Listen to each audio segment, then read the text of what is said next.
Rhuban Glas. Wel nawr te, beth mae bachgen o Lambri Mair yn Sir Faldwyn yn gwybod am y Rhuban Glas. Nawr, wi am daro nodyn pwysig I chi, dwi'n meddwl, drwy ddweud nad ydw I ddim yn mynd I ganu, mod I yn sôn am un o brif wobre cantorion yr Eisteddfod Genedlaethol. Sôn byddai am gefndir y wobr arbennig yma, ac edrych ymlaen tua'r diwedd i'r dyfodol I weld lle ni'n sefyll ar hyn o bryd. Dwi wedi sôn am Lambri Mair, a gan mod I wedi gwneud hynny, gadwch I mi ddweud fod yna 3 o Lambri Mair wedi ennill y Rhuban Glas dros y blynyddoedd. Y cyntaf I wneud hynny yn 1963 yn Steddfod Llandudno, oedd y soprano Margaret Lewis Jones, oedd yn canu can Rosalca i'r lleiad gan Dvorak fel angel. Roedd hi'n wir yn un o'r lleisiau gorau yn canu y gan honno yn ei dydd. Ac yna, yn 1977, yn Steddfod Wrecsam, David Cullen yn ennill y Rhuban Glas, bariton yw David Cullen. A'r diweddara o Lambri Mair yw hennill I yn y flwyddyn 2006, a hynny yn Abertawe, y tenor. Aled Wyn Davies, Aled Pentre Mawr. Wel nawr te, 3 o bobl o bentre gwledig yn Sir Drefaldwyn wedi ennill y Rhuban Glas, y gamp uchaf yn yr Eisteddfod Genedlaethol. A sôn am Sir Drefaldwyn, y diwetha yw hennill I, a hynny yn Llanrwst, y llynedd, oedd Erfil Thomas Jones, y ffarmwr o Aberhosan. Ac yn cyflawni'r un gorchest, ac roedd I frawd Meirion Wyn Jones wedi gwneud 3 blynyddoedd ynghynt pan oedd y Steddfod yng Nghaerdydd yn 2008. Ac un cyswllt ola a Sir Drefaldwyn cyn bod hi'n symud ymlaen, y dyn cyntaf I ennill y Rhuban Glas, oedd dyn o'r enw Ifor Lewis, oedd yn wreiddiol o Lanfyllin ac yn ennill y Rhuban Glas bro Colwyn ymlaen Colwyn yn wir, yn 1947. Wel dyna ni, y cysylltiad rhyngdda I a Sir Drefaldwyn, y cysylltiad rhwng Sir Drefaldwyn a'r Rhuban Glas. Fe fynwyd I mi, pam Rhuban Glas? Wel, cwestiwn da, do'n ni ddim wedi meddwl am y peth a dweud y gwir. Hynny yw, does dim arwyddocad arbennig, dwi ddim yn meddwl yn y lliw glas. Mae yna arwyddocad I liwiau, does? Mae yna arwyddocad i'r coch, i'r melyn, i'r gwyrdd. Mae yna arwyddocad i'r glas, lliw tawel ydy glas, un o'r lliwiau tangnefeddus. Ac mae o edrych ymhellach yn lliw sydd yn symbol o ddeallusrwydd, o hyder, ac o bobl sydd yn cymryd pethau gam wrth gam. A dyna nawn ni hefo'r gystadleuaeth y Rhuban Glas, I chymryd hi gam wrth gam. Ond y Rhuban Glas, nawr mae rhaid I ni groesi yn fanna i'r cyfandir a mynd I Ffrainc. Dwi'n gwybod bod yna ras llongau wedi bod rhwng Efrog Newydd a Southampton, ac roedd y sawl oedd yn ennill y ras hynny yw yn ei chwblhau hi yn yr amser byra. Roedden nhw yn ennill The Blue Ribbon. Ond nid o fanna mae'r tarddiad. Mae'r tarddiad yn mynd yn ôl ymhellach, ganrifoedd ymhellach a dweud y gwir. Yr oedd yna urdd o bybyddion yn Ffrainc o'r enw Urdd yr Ysbryd Glân, The Order of the Holy Spirit. A pan fydde'r rhywun o'r urdd honno yn cyflawni rhyw gamp arbennig o gwrteisi, dwedwch, o fonydd I geiddrwydd, o'r ddewrder hyd yn oed, fe ddyfernid iddyn nhw the cordon bleu, y cordyn glas. A dyna yw arwyddocad y Rhuban Glas yn yr Eisteddfod. Ni'n meddwl yma, am goginiodd cordon bleu, meddech chi, wel, y rhagoriaeth mewn unrhyw faes, bod o'n goginio, bod o'n hwylio llongau, bod o'n ganu ar lwyfan y Steddfod. Yr hyn mae yn arwyddocad ohono ydy eich bod chi'n gallu cyflawni rhywbeth nad oes neb arall y flwyddyn honno, beth bynnag, wedi I gyflawni. Ennill y Rhuban Glas. Wel, dyna'r cefndir a dyna'r lliw. Mi roedd yna gystadleuaeth yn yr Eisteddfod Genedlaethol nôl yn 30au y ganrif diwethaf lle dyfernid medal aur i'r llais gorau o'r wythnos. Ar ola yw hennill hi y fedal aur felly, oedd Violet Jones, a ddaeth wedi hynny yn wraig i Tywyn Roberts, yma i enw wrth ysgoloriaeth bwysig yn yr Eisteddfod o hyd, ysgoloriaeth Tywyn Roberts. Wel, Violet Jones enillodd y fedal aur yn Steddfod Dimbych yn 1939, ychydig ddyddiau bron cyn i'r ail ryfel byd ddigwydd yn ei dechrau o leia. Ac dyna ni fewn i gyfnod yr rhyfel. Doedd dim fedal aur, doedd dim aur yn sicr, doedd dim aur i adloniant o unrhyw fath ar gael. Ac fe gawson ni gyfnod wedyn, 1940, dyna ddim medal aur, dyna ddim cystadleuaeth i'r llais gorau o'r wythnos. Steddfod radio oedd Steddfod 1940. Wrth fi'n hybio, roedd y Steddfod honno fod i gael ei chynnal yn wreiddiol ym Mhenabont yr Ogur, ond am fod yna ffactri arfe, munitions factory felly ym Mhenabont yr Ogur, fe newidiwyd y safle am ryw reswm i Gwm Cynon ac i Aberpennar, ond penderfynu wedyn mewn Cwm Cul fel hwnnw bod e'n darged rhy amlwg i unrhyw elyn, ac felly fe benderfynwyd yn hwyr iawn y dydd i gynnal Steddfod radio. A dyna oedd Steddfod 1940. 1941, yr Eisteddfod yn Hen Golwyn, Steddfod lenyddol oedd hi i bob pwrpas. 1942, Aberteifi. Unwaith eto, Steddfod ar raddfa fechan, yn sicr o'i chymharu â Steddfod Genedlaethol fel mae chi erbyn hyn. Bangor 1943, wel, fanna, mae'n debyg, mae'r stori yn dechrau. Ond gadwch ni rwan droi'n sylw at yr un sydd â'i enw wrth y gystadleuaeth yma, sef David Ellis. Gwobr goffa David Ellis ydy'r Rhuban Glas dwi'n sôn amdano. Mae yna 5, dwi'n siŵr bod yna 5, os nad mwy o Rhubanau glas yn yr Eisteddfod Genedlaethol erbyn hyn. Rai ohonyn nhw i offerynwyr, rai ohonyn nhw i roi dran iau. Ond sôn ydw i, wrth sôn am y Rhuban Glas, am wobr goffa David Ellis. A pwy oedd David Ellis? Wel, yn ei ddydd, a mynd yn ôl rwan i y 40 ganrif ar 15, ar 20 ganrif, yn ei ddydd yn un o denoried gorau Cymru. Yn enedigol o gefn mawr yn yr ardal yna rhwng Llangollen a Wrecsam. David Ellis yn fedyddiwr ac yn arwen côr plant y capel yn Acrefair. I dad yn grosser, ynte yn brentis teiliwr, ond yn ganwr ardderchog. Ac fe enillodd David Ellis, y tenor, ar gystadleuaeth y tenoriad, ac yna y brif wobr yn yr Eisteddfod Genedlaethol, 2 gwaith. Y lle cyntaf enillodd oedd Lerpwl ym 1900. Lerpwl. Steddfod Saesnig iawn oedd hi. Ac roedd y Eisteddfod Genedlaethol ei hunan yn Saesnigedd iawn ar y pryd. Dyna pam, iddi gymryd hanner canrif i ddod i'r man honno yng Nghaerffili ym 1951, y cafwyd yr rheol Gymraeg i ddiogelu'r iaith a gwneud yn siŵr fod yr Eisteddfod yn hybu'r iaith Gymraeg. Wel, ym 1900 yn Lerpwl, yr oedd yna 88 o denoried, a David Ellis yn dod i'r brig, ac yna yn cyflawni yr un gamp yn yr Hill, 1904, ac am y trydydd tro yn Abertawe ym 1907. Ac wedi iddo ennill yn Abertawe am y trydydd tro yn yr Eisteddfod Genedlaethol. Chi'n cofio'r cyfnod pan roedden nhw'n rhoi ar bosteri national winner, ac erbyn hyn national winner ag enillydd y Rhuban Glas. Wel,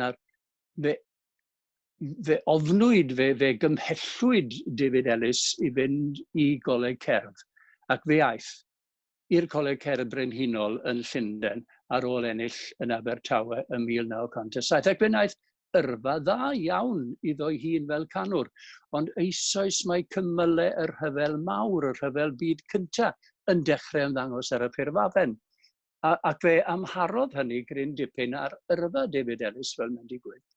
Oherwydd fe cafodd ei hun yn y cyfnod yna o 1914 i 1918, canu i godi arian i'r milwyr, canu budd y groes goch ac yn y blaen y bydde bod. Dyna'r math o ganu oedd yn digwydd. Ac yna gyda chymylau rhyfel 2, yr ail ryfel byd felly yn dechrau ymddangos, fe benderfynodd David Ellis a'i wraig Sarah i symud yn ôl o Lundain, lle roedden nhw wedi byw am flynyddoedd, yn ôl i beth oedden nhw'n obeithio, oedd yn ddiogelwch Cymru. Ac fe symudodd David Ellis a Sarah i fyw i Minera yn ardal Coed Boeth, Wrexham, yr ardal yna.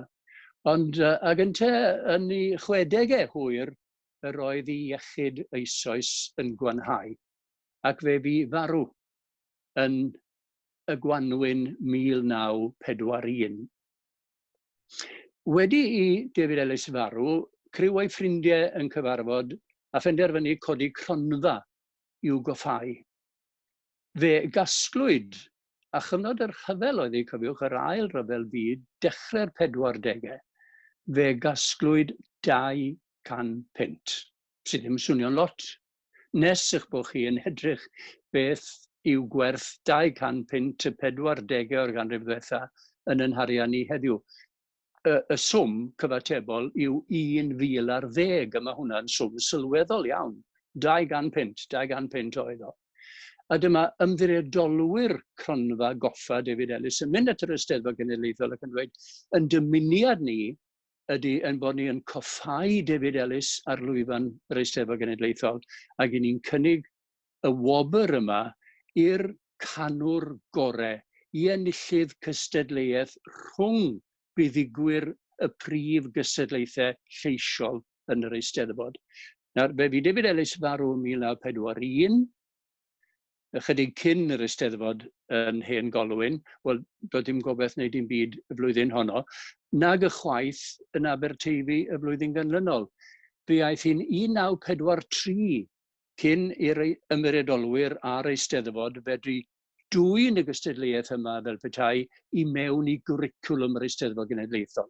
Ac felly bu hi, yr Eisteddfod a gynhaliwyd yn y diwedd ym Mangor eto oherwydd yr rhyfel, fe newidiwyd lleoliad honno. Roedd hi fod i'w chynnal yn Llangefni, ond oherwydd yr rhyfel fe benderfynwyd y byddai'n well i chynnal ar y tir mawr, ac fe ddaeth i Fangor.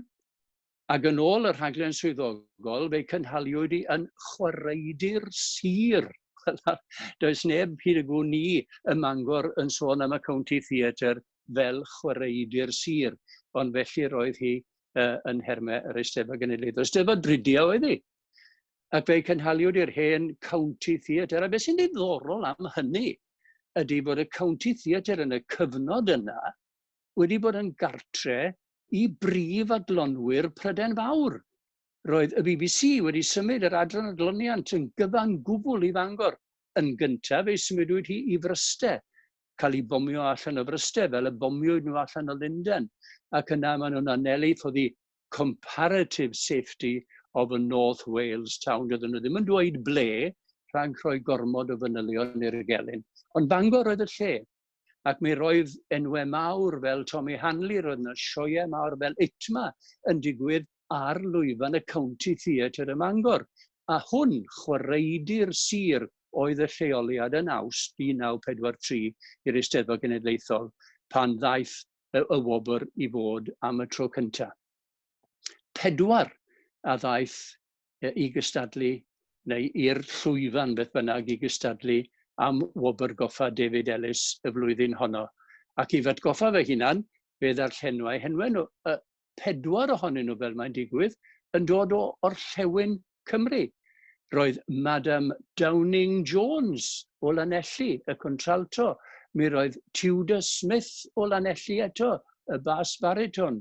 Mi roedd Trevor Jones o Rydaman, y tenor. A'r un a enillodd oedd y soprano Megan Thomas o Lwyn Hendi, Gerllaw, Llanelli. Ac fe fi Megan Holiday ar ôl iddi briodi, fe fi fyw nes iddi fod, os nad oedd hi wedi croesi'r 100 a marw'r ddechrau'r ganrif yma. y graig arbennig iawn. A tro ola bu hi ar lwyfan yr Eisteddfod Genedlaethol oedd yn Llanelli yn y flwyddyn 2000 pan wahoddwyd yr enillwyr hyd at hynny i gyd yn ôl ac fe gawson nhw fynd i'r llwyfan mawr boddhad iddyn nhw. Wel, Megan Thomas oedd y cynta un i ennill medal goffa David Ellis, ac fe gyflwynwyd y fedal i Megan gan Sarah, gan weddw David Ellis ar y llwyfan ym Mangor yn 1943. Ac fe aeth hi ymlaen, fe gafodd audition ar ôl ennill gyda ensa. A nhw, wrth gwrs, oedd y bobl oedd yn diddannu y milwyr yn y lluoedd arfog ar y pryd. Ensa Entertainment National Service Association. A chanu tramor buodd ei lawer iawn yn diddannu y milwyr yn Sicily, yn yr Aifft, a phra roedd hi'n yr Aifft gyda llaw, fe glywodd hi gandi yn anerch. A dwi'n cofio siarad â hi blynyddoedd yn ddiweddarach, ac yn dweud, pwy feddylia y bydde ennill gwobr goffa David Ellis ym Mangor yn 1943 yn agor y drws i mi i glywed gandi. Un oedd yn arwr mawr iddi hi yn anerch y dorf. Wel, ymuno ar theatr yn Drury Lane, wnaeth Megan, ac fe fi yn canu am flynyddoedd cyn i'w gyrfa fel cyntores ddod i ben. A'r merched, y merched oedd pia hi am flynyddoedd. Megan Thomas yn ennill yn 1943, Nancy Bateman yn ennill yn 1944, yn Llandybie, soprano, fi ar y radio am blynyddoedd, ac yn canu wedyn hefo Cwmni Opera Cenedlaethol Cymru yn ei ddyddiau cynnar.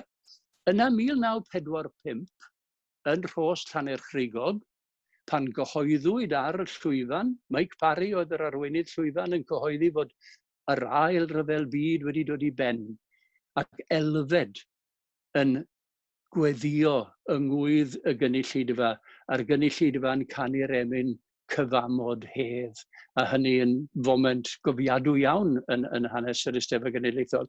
Wel, enillydd y Rhuban Glas y flwyddyn honno, nid un ond dwy. A dyna'r unig dro y mae'r Rhuban Glas wedi rannu sut wnaethon nhw, hynny dwi'n gwybod. A gafodd y ddwy enillodd Bobo fedal, Bobo Rhuban Glas, neu i rhannu hi am 6 mis yr un, neu beth bynnag, ond nid rhywbeth am flwyddyn i'w ennill gwobr goffa David Ellis, mae am oes. A'r ddwy rannodd y wobr oedd Sally Lloyd Parry, oedd yn dod o Fwlchgwyn, a Tabitha Hughes, a dyma ni'n ôl yn Sir Drefaldwyn, Tabitha Hughes yn berthynas gyda llaw i gwilym cyfeiliog, awdur yr emyn cael trefn i faddau pechod. Wel, Sally a Tabitha yn rhannu y wobr yn Eisteddfod Rhos Llanerchrugog yn 1945. Violet Samuel o Wrexham nillodd yn 1946. Bydwch y phoeni, dwi ddim yn mynd i drwy'r holl mynyddoedd hyd at y presennol, ond y mae'r dechreuadau yma ddiddorol. Violet Samuel yn ennill, ond chafodd hi ddim medal, doedd dim medal ar gael, doedd dim medal benthyg hyd yn oed ar gael, ac mae hynny wedi digwydd cyn hyn, nad oedd medal goffa David Ellis ddim ar gael yn yr Eisteddfod arbennig lle'r enillwyd hi, ac ar wisgo'r enillydd gyda medal glas rhywun arall. Ond doedd dim medal i gael i Violet Samuel, a chafodd erioed medal goffa David Ellis, mae'n debyg, mawr siom a thristwch iddi hi. A wedyn, ni'n dod i 1947, yr Eisteddfod yma i Colwyn, a dyma pryd yma y dyn cynta yn ennill y baswr. Yn bach o gorffoleth oedd o, 5 troedfedd, 5 modfedd, meddwl fe wrtho i, ac roedd e'n i mestyn ni, os oedd e'n 5-5. Ond fe, Ifor Lewis o Lanfyllin yn wreiddiol, yn fyw erbyn hynny, yn ardal Bai Colwyn, fo enillodd yn 1947. A dyna ni, roedd y wobr erbyn hyn wedi sefydlu. 5 punt oedd y wobr ariannol gyda llaw, ac mae'r 5 punt yna'n cyfateb i rhywbeth yn tynnu a 300 o bunnau yn ein harian ni heddiw. Felly rhowch chi hynny yn erbyn faint mae'r enillwyr heddiw yn ei ennill. Wel, roedden nhw yn ennill mwy yn y dyddiau cynnar na maen nhw erbyn hyn. Ond ennill yr anrhydedd yw'r beth, ynde? Yr anrhydedd o ennill y Rhuban Glas, gwobr, goffa, David Ellis. A dyna'r hanes cynnar. Wedi sôn am Ifor Lewis Llanfyllin, un bach o gorff, 5/5. Un arall, lled fach o gorff, ond y baswr o Bennal, Richard Rhys, a Dig Rhys, fel bydde yn ei alw, oedd y cyntaf i ennill y Rhuban Glas ddwywaith. Fe henillodd ei tro cyntaf yn Aberystwyth yn 1952, fe ganodd y Dymestl, y noson yr oedd yna storm ddychrynllyd uwchben Aberystwyth, a dwi'n cofio Dig Rhys yn sôn sawl gwaith pa mor addas oedd y gân i'r noson stormus honno yn Aberystwyth, y Dymestl oedd ei gân, ac fe henillodd hi eto yn 1955 ym Mhwllheli. Felly Richard Rhys Pennal, y cyntaf i ennill y Rhuban Glas ddwywaith. A dyna'r cyfnod pan oedd Richie Thomas, y tenor swynol o Benmachno, a Richie yn ennill y fedal yn yr Rhyl yn 1953. Ond y tenor, mae'n debyg, enwoca i ennill y Rhuban Glas ar hyd y blynyddoedd eto yn y 50au o'r ganrif ddiwethaf oedd Stewart Burrows. Stewart yn ennill yn Gaernarfon yn 1959. A meddyliwch am y sefyllfa, Stewart yn dod o Cilfynydd. Doedd addysg Gymraeg yn yr ardal ddim yn bod, a doedd y Gymraeg ddim i'w chael yn ei gartre. Dysgu canu yn Gymraeg yn fedrus iawn a wnaeth Stewart Burrows. Fe fi bron a methu cystadlu yng Nghaernarfon yn 1959 am yr Rhuban Glas, oedd wedi ennill y tenor yn gynt felly. Ond fe gafodd ryw nam ar ei lais, ac roedd o'n Lletia y Mangor, ac yn dweud fod y wraig y llety felly, wedi paratoi ryw foddion gwirthiol. Dyna sut oedd e'n disgrifio, ryw foddion gwirthiol. Beth oedd yn y moddion gwirthiol, dwi'n i ddim. Ond beth bynnag oedd o, fe enillodd Stewart Burrows y Rhuban Glas. Y ddau feirniad y blwyddyn honno oedd Mansell Thomas o'r BBC a David Lloyd, y tenor byd enwog arall. Wel, fe enillodd Stewart ac wrth gwrs mynd yn ei flaen a chanu wedyn ar brif lwyfannau opera y byd yn La Scala Milan, yn y Tŷ Opera yn Efrog Newydd, yn Covent Garden, y Vienna State Opera. Yn sicr, un o'r goreuon am ganu Mozart a welodd y byd hyd y dydd hwn. Richard Rhys yn ennill y Rhuban Glas ddwywaith. Y cyntaf i'w hennill hi ddwywaith mewn 2 ganrif wahanol oedd Tom Gwanas, y bariton o'r Brythdir, a Sir Benfro, yn lle pwysig iawn i Tom oherwydd fe enillodd y Rhuban Glas y tro cyntaf yn Abergwaun yn y Steddfod fwdlyd honno. Pawb yn ei chofio hi am y mwd bod y safle hun yn lle hyfryd uwchben y môr.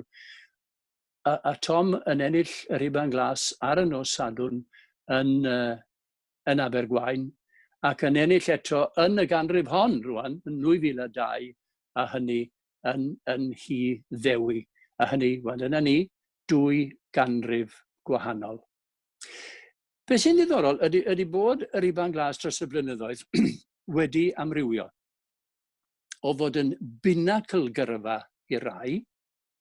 Dyma oedd diwedd yr yrfa, roedd ennill y Rhuban Glas yn gyfystyr, a wel dyna ni, i ni dim ond yn canu mewn cyngherddau, a chanu mewn cyngherddau byd llawer o'r cantorion eraill ar hyd y blynyddoedd. Mi roedd oratorion y capeli yn cael y gwachodd i ganu efo rai o'r corau capeli'n enwedig, os gael dweud, ne Cymru yn y cyfnod drwy'r 50au, 60au, hyd yn oed y 70au.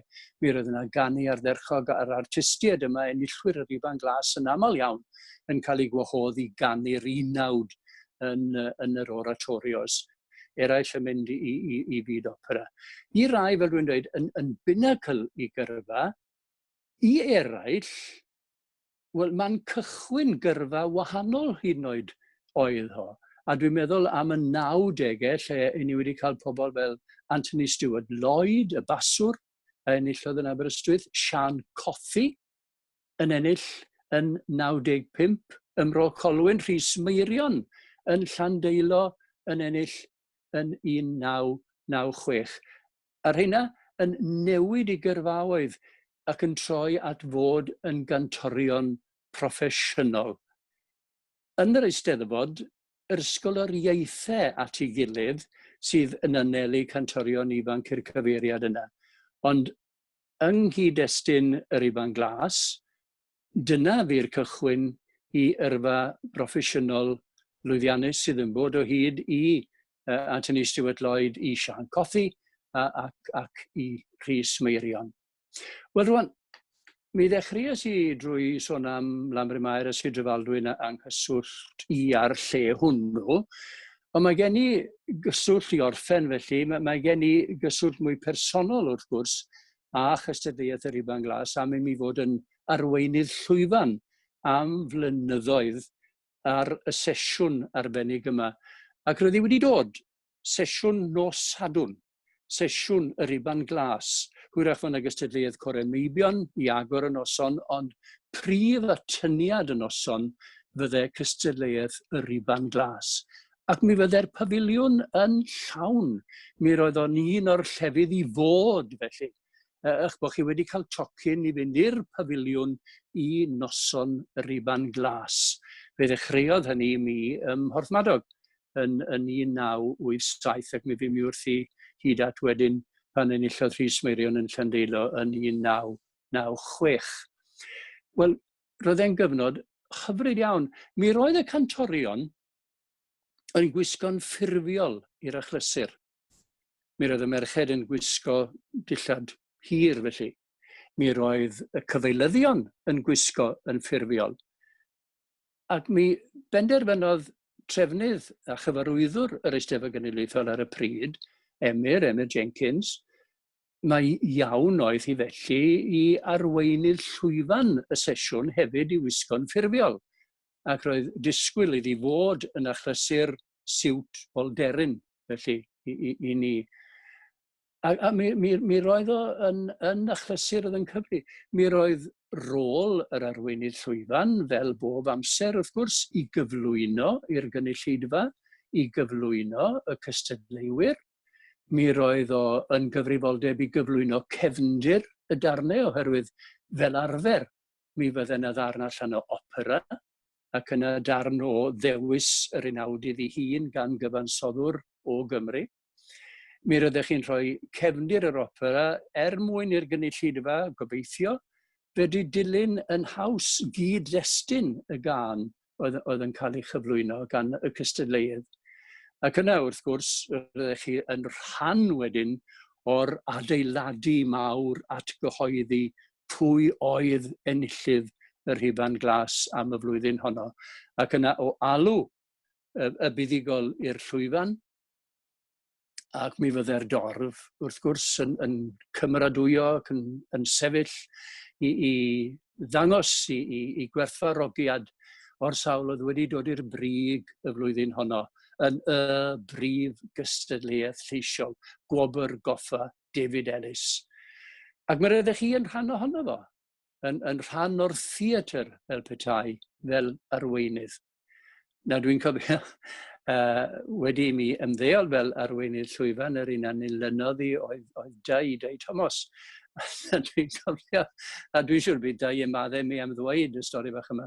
Mynd gefn llwyfan I ddymuno'n dda iddo fo y noson yr oedd o yn delio hefo gystadleuaeth Rhuban Glas yn lle oedd 97 yn y Bala yn 97. A Dei yn straffaglu I wisgo I Dei dici bo, achos oedd o ddim yn grediniwr mewn ffurfioldeb o'r fath, ac yn ynniawlio i'r cymyle. Mae fi oedd wedi dechrau'r arfer o wisgo'n ffurfiol, wel, nid yna'n union oedd y gwir. Ond dyna ni, fe beri y gystadleuaeth, a y cwestiwn tybed pwy bydde wedi hennill I yn Nhregaron yn y flwyddyn 2020, wel chawn ni byth wybod oherwydd y mae'r Steddfod wedi gohirio. Ond fe fydd rhywun, gobeithio, yn anelu i gamre neu i chamre y cefn llwyfan i ganu am wobr goffa David Ellis yn Tregaron yn 2021. Faint o gynulleidfa ddaw yno tybed? Rydym mae'r dyddiau pan oedd hyd yn oed sesiwn y Rhuban Glas yn llenwi'r pafiliwn yn mynd yn rhywbeth i'r gorffennol. Pobl erbyn hyn eisiau mynd adre, eisiau weld o'r teledu ac yn y blaen. Ychwanegwch at hynny yr hyn sydd wedi digwydd yn ystod y misoedd diwethaf yma sydd wedi golygu bod yr Eisteddfod leni'n gorfod cael ei gohirio y feirws, a theatre'n cau, a thai opera yn cau, eisteddfodau'n peidio bod, coren methu cyfarfod i ymarfer. Tybed,